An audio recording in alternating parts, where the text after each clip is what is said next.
नमस्ते दोस्तों, 7 फेरों का बंधन कहानी का ये 12वां भाग है। इस कहानी को अच्छे समझने के लिए पिछला भाग ज़रूर देखें। चलिए कहानी शुरू करते हैं। शोर सुमन से। मम्मा, आज से दीदी अपनी नहीं रही, ऐसा कहते हुए उसका गला रूंझ जाता है। सुमन शोर को गले लगाकर, बेटा यह दुनिया की रीत है, मन छोटा नहीं करते। यदि सेजल तुम सबको ऐसे देखेगी तो फिर उसका मन भी दुखी होगा।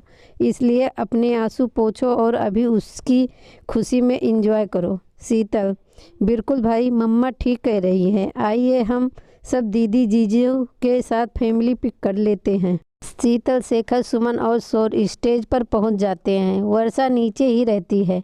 जैसे ही कैमरामैन फोटो क्लिक करने वाला होता है, शीतल उसको रोककर, 1 मिनट, वर्षा नीचे क्यों खड़ी है? अरे ऊपर आना, फैमिली फोटो है यार। शोर मंद मंद मुस्कुराकर शीतल को देखता है। वर्षा ऊपर आती है और जैसे ही शीतल की बगल में खड़ी होती है, शीतल वर्षा से, 1 मिनट रुक जा, इशारे से भाई की तरफ। यहाँ हाउसफुल हो गया। देव, आइए वर्षा जी, कमाल की बॉन्डिंग है दोनों सहेलियों की। आपकी जगह शोर के पास में है। इतना कहकर थोड़ा सा शोर के पास से हट जाता है। वर्षा दोनों के बीच खड़ी हो जाती है। देव और सेजल वापस बैठ जाते हैं। सभी फैमिली मेंबर फोटो शूट करवाते हैं। इतने में ही राज देव के पास आता है। देव राज से सेजल और शीतल का परिचय कराता है। देव, सेजल यह राज है, मेरा बेस्ट फ्रेंड, अनिकेत अंकल का छोटा बेटा। सेजल, नमस्ते भैया, कैसे हैं आप? राज, नमस्ते भाभी, अच्छा हूँ। आज से मैं अपने देव को आपको हैंड ओवर कर रहा हूँ। आप मेरे देव को अच्छे से संभालिए और यदि ये कोई मामूली सी भी शरारत करे तो राज की अदालत में आइए, हम दोनों इसके कान खींचेंगे। देव राज की बात सुनकर मंद मंद मुस्कुराता है। सेजल, भैया, हमें अपने देव जी पर पूरा विश्वास है कि ये हम कान खींचने का मौका नहीं देंगे। ऐसा बोलकर देव की तरफ मुस्कुरा देती है। सेजल, हम आप दोनों दोस्तों के बीच में नहीं आएंगे। आप जब चाहें इनसे मिल सकते हैं। हमारी ओर से आपको दोस्ती, आपकी दोस्ती में कभी रोक टोक नहीं होगी। देव सेजल की बात बड़े ही ध्यान से सुनता है और बहुत ही प्यार भरी नज़रों से उसकी ओर देखता है। राज, थैंक यू भाभी। देव की ओर देखकर, Dev, your choice is so beautiful and lovely. Dev Raj से, राज, यह शीतल है, सेजल की छोटी बहन। शीतल, हेलो राज, जीजू हम इनसे बाहर मिल चुके हैं। देव राज की ओर देखकर, कैसे शीतल? अरे जीजू, हम जब अंदर आ रहे थे तो। इतने में ही राज बीच में देव से बोलता है, अरे कुछ नहीं यार, मैं ज़रा जल्दी में था और मेरा फ़ोन नीचे गिर गया तो इन्होंने मुझे उठा कर दिया जब ही हम पहली बार मिले। चल तू भाभी के साथ एंजॉय कर, मैं थोड़ी देर में तुझसे मिलवाता हूँ। इतना कहकर स्टेज से तुरंत उतरकर नीचे चला जाता है। थोड़ी देर में ही निशांत और अंजलि देव और सेजल को डांस फ्लोर पर ले जाते हैं। सभी डांस फ्लोर पर आकर डांस करते हैं। भरत नीलिमा से, क्या बात है, याद आ गई आज अपने पति की? अब तुम्हें फुर्सत मिली है? नीलिमा, आप ऐसे क्यों बोल रहे हैं? आप जानते हैं हम थोड़ा आंटी के साथ बिजी थे। भरत, हाँ बस सबकी परवाह है मुझे छोड़कर। इतना कहकर उसको कमर से पकड़कर अपनी ओर खींच लेता है। नीलिमा थोड़ा सा संकुचाते हुए, अरे क्या कर रहे हैं, यहाँ पर सब बड़े हैं। भरत, तो यह इतना तैयार होने से पहले सोचना था। जब मैं आया हूँ तब से नज़र ही नहीं हट रही, बहुत खूबसूरत लग रही हो। नीलिमा एकदम से हंस देती है। उसके हंसने से भरत उसको अपने और करीब लाते हुए, बड़ी हंसी आ रही है तुम्हें, आज चलिए तो सही घर, पूरा हिसाब रात को ही लेंगे आपसे।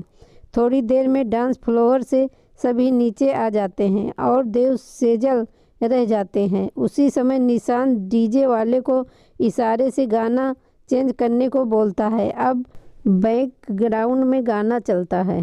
जन्म जन्म जन्म साथ चलना यूं ही, कसम तुम्हें कसम आके मिलना यूं ही, एक जान है भले दो बदन हो जुदा, मेरी होके हमेशा ही रहना, कभी न कहना अलविदा।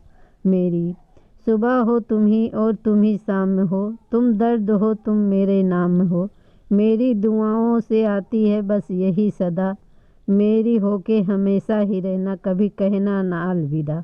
इतने में ही दूसरा गाना चेंज हो जाता है।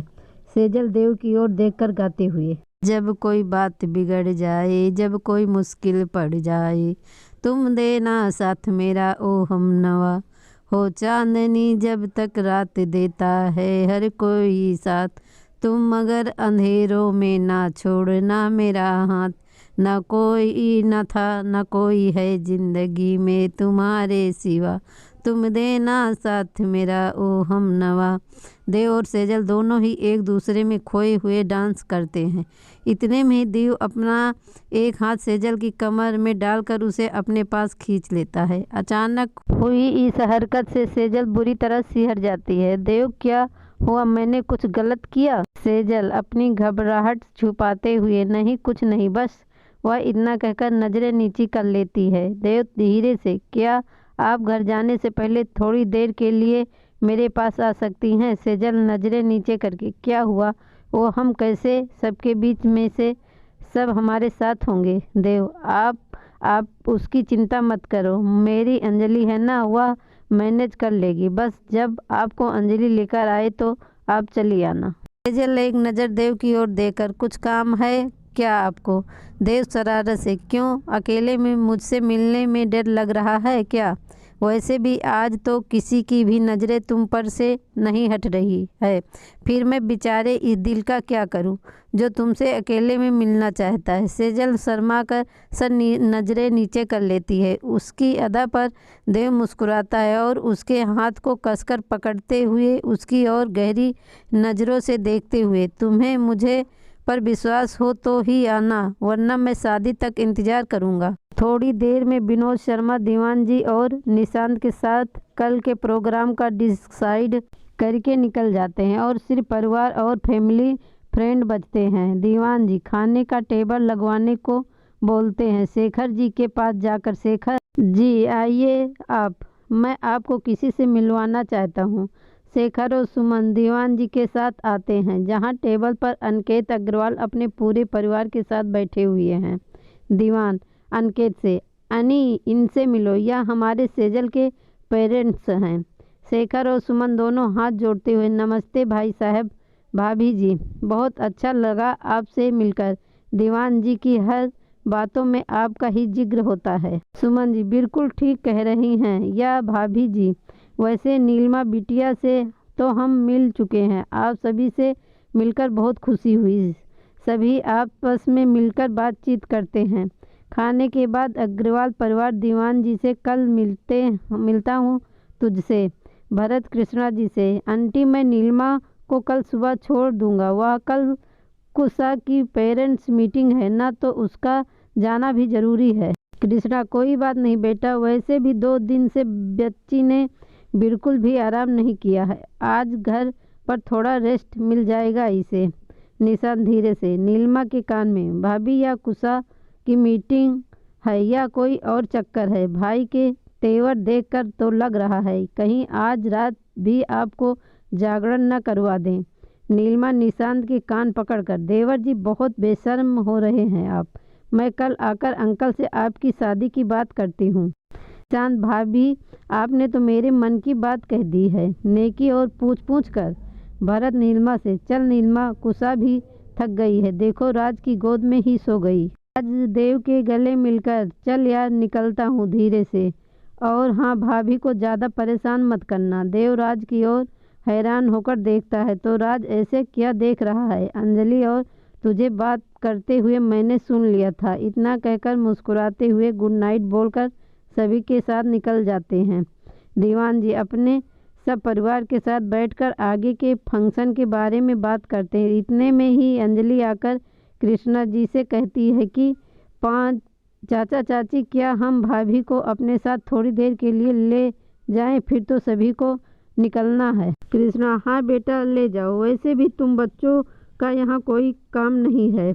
अंजलि सेजल को लेकर पुल साइड के कोने में जाती है, जहाँ बड़ी ही खूबसूरत से सजी हुई राजस्थानी कल्चर की ढाढ़ी बनी हुई है। देव वहाँ पहले से ही अंजलि का इंतजार करता है। अंजलि को देखकर गले लगाकर, थैंक यू बच्चा। अंजलि, भाई या थैंक आप अपने पास ही रखिए, अभी आप इन पलों को एंजॉय करें, बस थोड़ा जल्दी आना, ऑल दी बेस्ट बोलकर वहाँ से चली जाती है। देव सेजल का हाथ पकड़कर उसे अपने पास बिठाता है। सेजल की ओर देखकर, थैंक यू सेजल, मुझ पर भरोसा करने के लिए, जो तुम यहाँ आई। सेजल धीरे से, हम खुद भी आना चाहते थे आपके पास। देव सेजल की बात सुनकर मुस्कुराते हुए उसके दोनों हाथों को पकड़कर, पहले आप रिलैक्स होइए, आप इतना क्यों कांप रही हैं? यदि आपको घबराहट हो रही है तो हम बाद में बात करते हैं, चलो बाहर चलें। सेजल देव का हाथ कसकर पकड़ लेती है। नहीं, अभी हम कहीं नहीं जा रहे, पहले आप अपनी बात पूरी करिए। देव, आर यू श्योर? देव अपने जेब से एक गिफ्ट बॉक्स सेजल की ओर बढ़ाते हुए, यह लीजिए आपका गिफ्ट। सेजल, यह क्या है? देव, अरे पहले आप इसे खोलिए तो सही। सेजल गिफ्ट खोलकर देखती, उसमें एक पतली सी सोने की करधनी होती है जिसमें बीच बीच में जड़ाऊ नगीने लगे होते हैं। देव की ओर नजरें उठाकर, पर यह आप हमें क्यों दे रहे हैं? देव सेजल के और करीब आते हुए, वो बाहर आपको सभी ने कुछ न कुछ दिया तो मेरा तो हक अब सबसे पहला बनता है। क्यों, सही कहा ना? आपको पसंद आया? सेजल धीरे से, बहुत ही खूबसूरत है।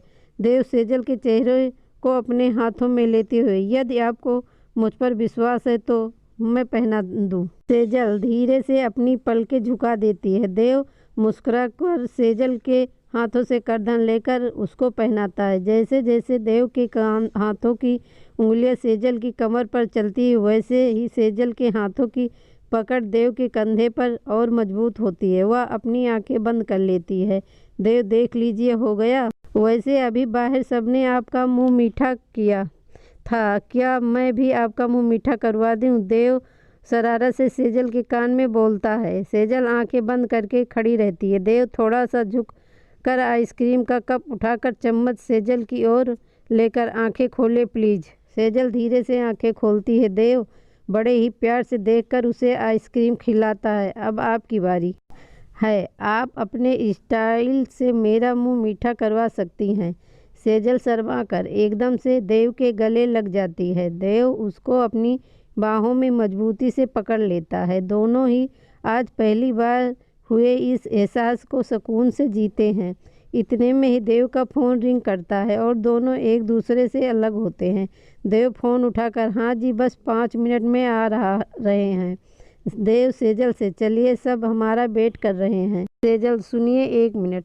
देव जी बोलिए। हम यहाँ कह रहे थे कि यदि आपको बुरा न लगे तो क्या हम ये अभी उतार दें? हम शादी के बाद इसे पहनना चाहते हैं। देव 1 सेकंड सेजल को देखता है, फिर धीरे से आगे बढ़कर उसके माथ को चूमकर, मेरी ज़िंदगी में आने के लिए आपका बहुत बहुत शुक्रिया। मैं बहुत खुशनसीब हूँ जो आप मुझे मिली। I am proud of you. धीरे से उसके करधनी खोलकर उसे वापस बॉक्स में रखता है और सेजल को पकड़ाकर, अब मैं भी चाहूँगा कि इसे आप हमारी शादी के बाद ही पहने।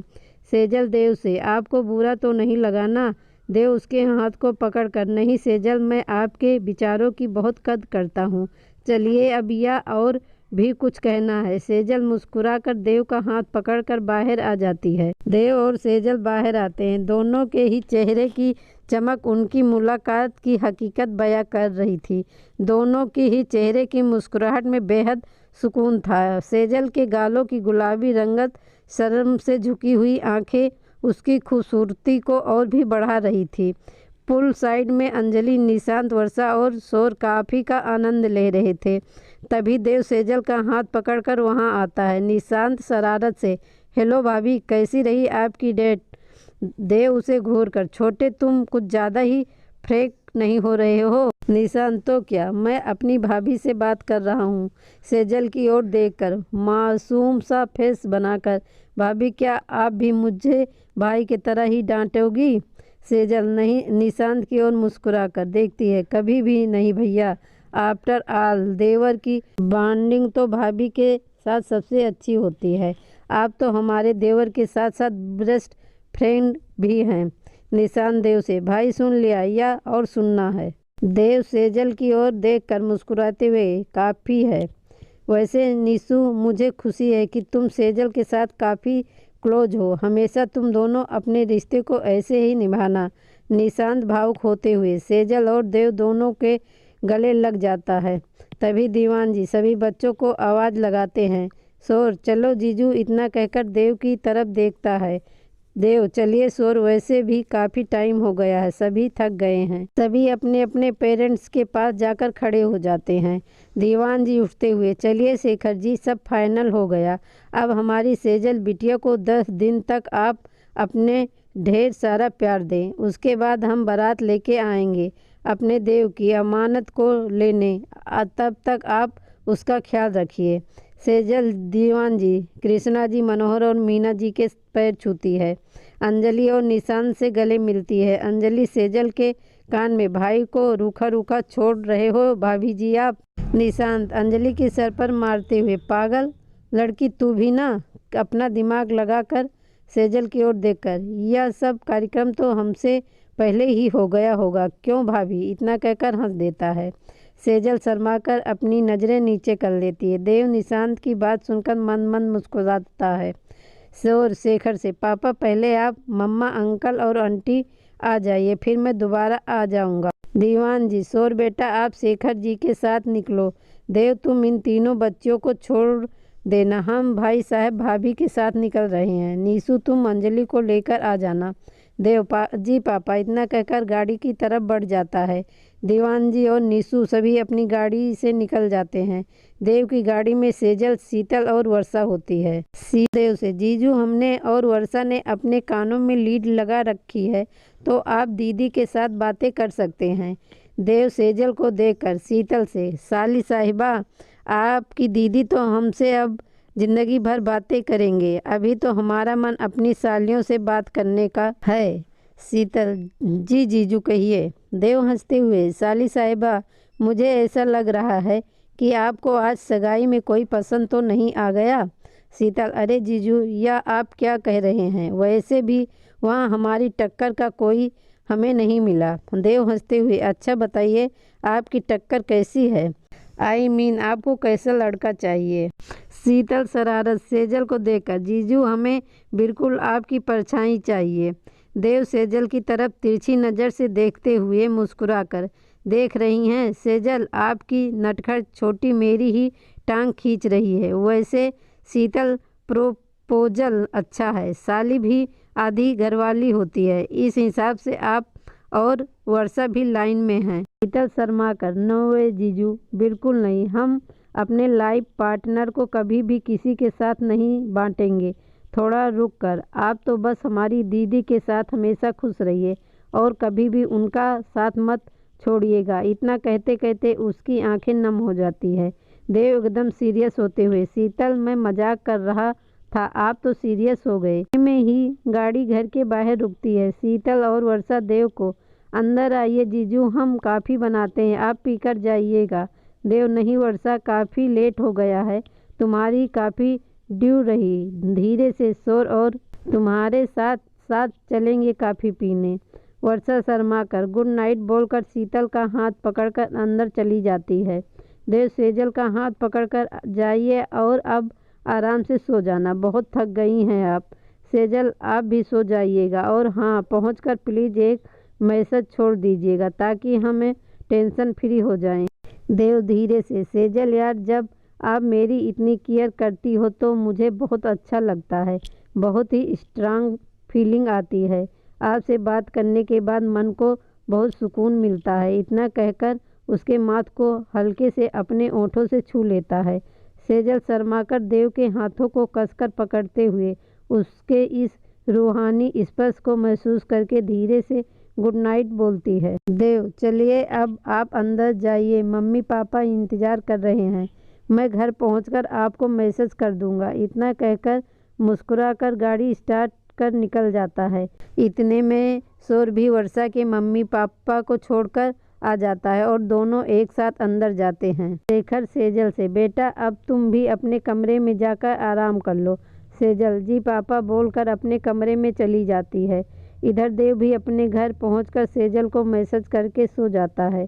दूसरे दिन से दोनों परिवार अपने अपने हिसाब से शादी की तैयारियां और रोज के कार्यों में बिजी हो जाते हैं। दीवान जी और निशांत मिस्टर शर्मा से उनके ऑफिस में मिलकर फाइनल डील साइन करके पेपर वर्क पूरा कर लेते हैं।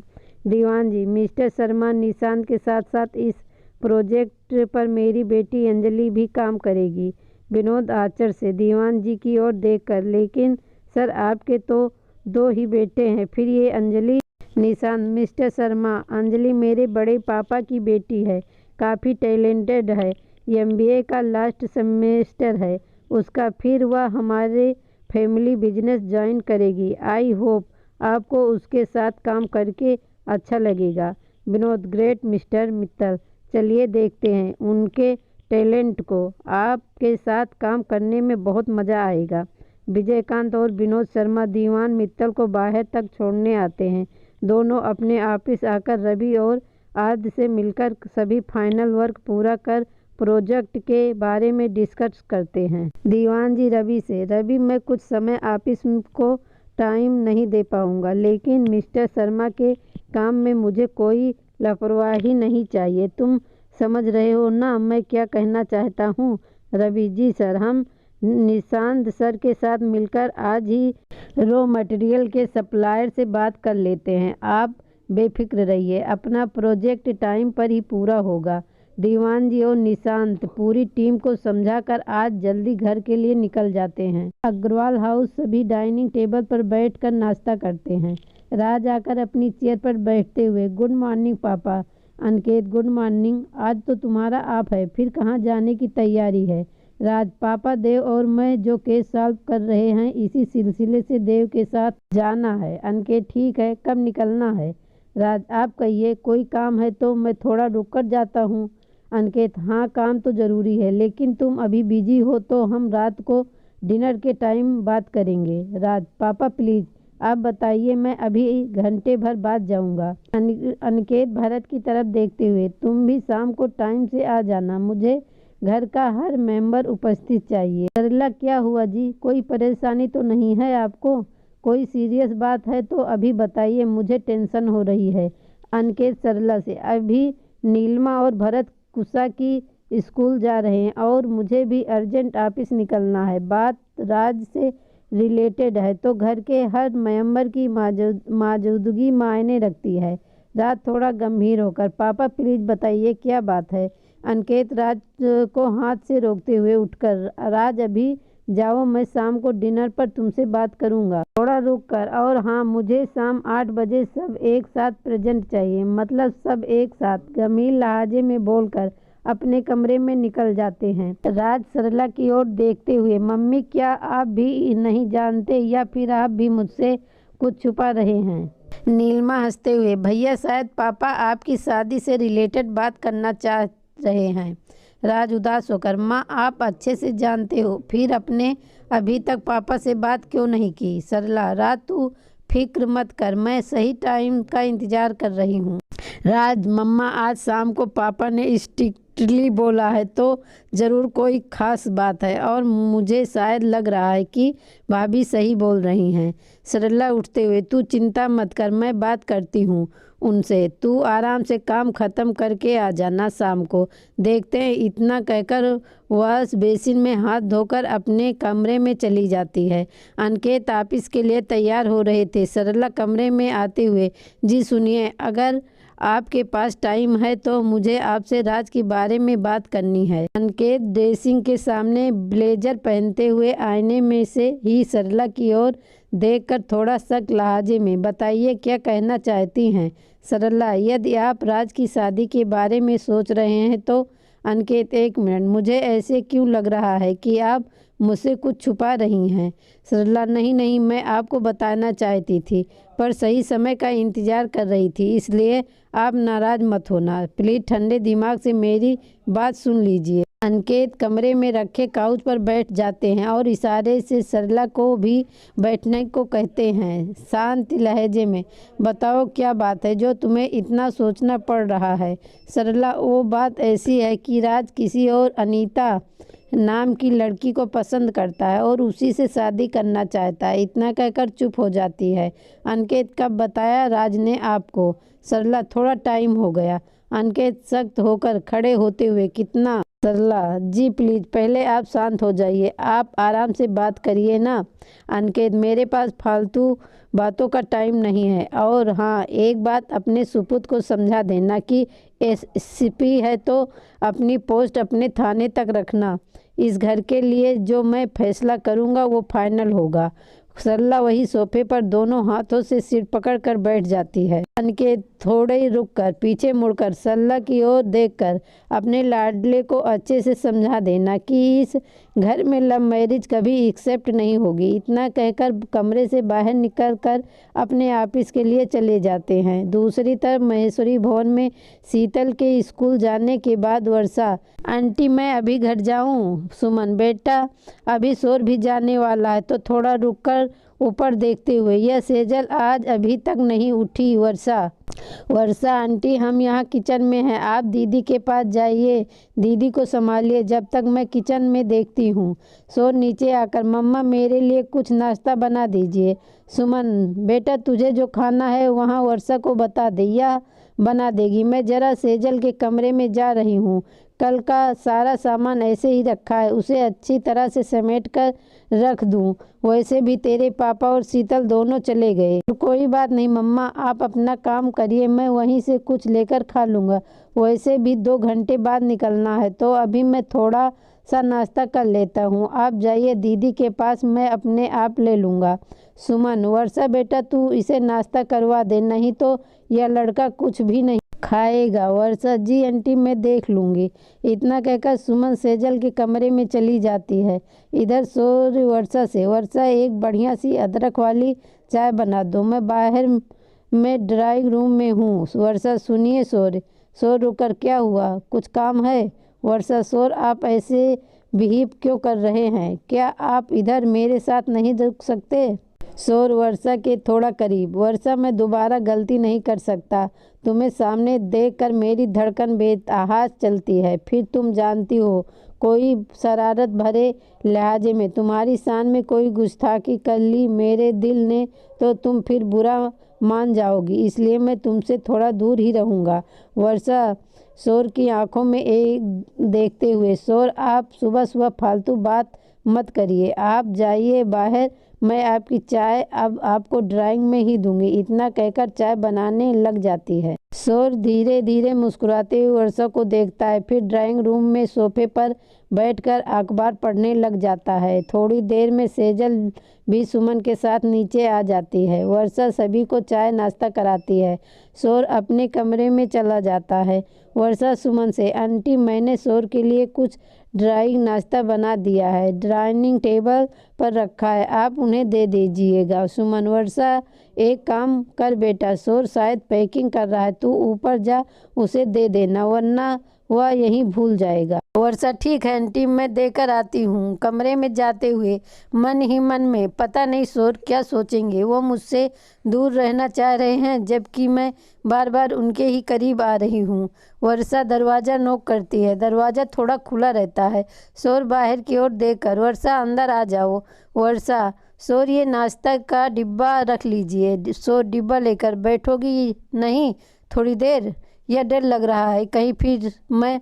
वर्षा, क्या कुछ भी बोलते हो, जल्दी करिए टाइम हो रहा है, मैं नीचे आपका वेट कर रही हूँ। शोर वर्षा के सामने आकर घड़ी दिखाते हुए, अभी पूरा 1 घंटा है, मैं तुमसे बात करना चाहता हूँ, यह तुम्हें सही लगे तो। वर्षा नजरें नीचे करके, शोर मैं सुन रही हूँ, बोलिए। शोर वर्षा की दोनों हाथों को पकड़कर, मेरी तरफ देखो। वर्षा शोर की तरफ देखती है। वर्षा, मैंने जो कुछ भी नीचे बोला उससे तुम्हें हर्ट हुआ हो उसके लिए कान पकड़कर सॉरी बोल रहा हूँ। वर्षा, उस दिन जो हुआ उसके बाद मैं तुम्हें यह विश्वास दिलाता हूँ कि जब तक मम्मी पापा से हमारी शादी की बात ना करूँ तब तक हम थोड़ा दूर, तुम समझ रही हो ना, हम ऐसे कोई काम नहीं करेंगे जिससे हम अपने परिवार वालों के सामने नज़र न मिला सके। शोर वर्षा के चेहरे को दोनों हाथों में थाम कर, वैसे मैं कुछ नहीं करूँगा, यह मेरा प्रॉमिस है। पर तुम चाहो तो कर सकती हो ना, बोलकर शरारत से मुस्कुरा देता है वर्षा। शोर के सीने से लगकर दत्त बहुत बेशर्म हो गया है। शोर, आप जयपुर जाकर वर्षा को पकड़कर मिसेज शोर महेश्वरी, बेशर्मी हम आपको अपनी शादी के बाद ही दिखाएंगे, इतना कहकर उसका सर चूम लेता है। वह दोबारा उसके सीने से लग जाती है। शोर वर्षा के सर को सहलाते हुए, क्या बात है, आज मैडम को बड़ा प्यार आ रहा है, या तुम ऐसे ही मेरे सीने से लगी रहोगी तो आज मैं जाना कैंसिल कर देता हूँ। वर्षा थोड़ा सा नाराज होते हुए, आप बहुत खराब हैं, जाइए, हम आपसे बात नहीं करेंगे। शोर हंसते हुए, पहले बताओ तो सही कि अब मैंने क्या किया। वर्षा, आपसे ना हमारी खुशी नहीं देखी जाती, हमें कितना सुकून मिल रहा था, लेकिन आप इतना बोलकर चुप हो जाती है। शोर प्यार से एकटक देख रहा था। जब वर्षा अपने ऊपर शोर की नजरें देखती है तो तुरंत झटके से अलग होकर, शोर जल्दी आइए, हम वेट कर रहे हैं आपका। शोर, जी बिल्कुल मैडम, पागल लड़की, लव यू यार। शोर भी एक सप्ताह के लिए जयपुर निकल जाता है। इधर राज भी बेमन से देव के पास जाता है। दोनों केस के सिलसिले में अपनी टीम के साथ डिस्कस कर रहे हैं। इतने ही राज का फोन बजता है। राज फोन देखता है। अनीता की कॉल देखकर काट देता है, लेकिन बार बार फोन करने पर देव राज से, राज हो सकता है कोई इम्पोर्टेंट कॉल हो तो बात कर ले। Raj, it's okay Dev, please you carry on, मैं थोड़ी देर बाद बात कर लूँगा। दोनों अपनी टीम के साथ डिस्कस करते हैं। थोड़ी देर बाद राज देव से, चल यार मैं निकलता हूँ। देव, अरे रुक जा, कॉफ़ी पीकर जाना। देव, यार थोड़ा अर्जेंट है, कॉफ़ी कल पियेंगे, अभी मैं चलता हूँ। इतने में ही उसका फ़ोन दोबारा रिंग करता है। देव, राज फ़ोन उठाकर बात कर लेना, बार बार किसका कॉल आ रहा है। राज मन में, यार मैं जब बात नहीं करना चाह रहा तो फिर यह क्यों बार बार मुझे परेशान कर रही है, मैं निकलता हूँ। देव, बाद में तुझसे फ़ोन पर बात करूँगा, ओके। उसके जाने के बाद देव मन में, यह लड़का कभी कभी मेरी समझ में नहीं आता, हर वक्त घोड़े पर सवार रहता है, पता नहीं जिससे इसकी शादी होगी कैसे झेलेगी इसे और इसके गुस्से को। दोनों हाथ ऊपर करके, गॉड प्लीज़ अच्छा करना इसकी लाइफ में भी। देव भी घर के लिए निकल जाता है। दोस्तों, आज का भाग यही ख़त्म होता है। अगला भाग सुनने के लिए हमारे चैनल को सब्सक्राइब करें और कमेंट में ज़रूर बताएं कहानी कैसी लगी। धन्यवाद।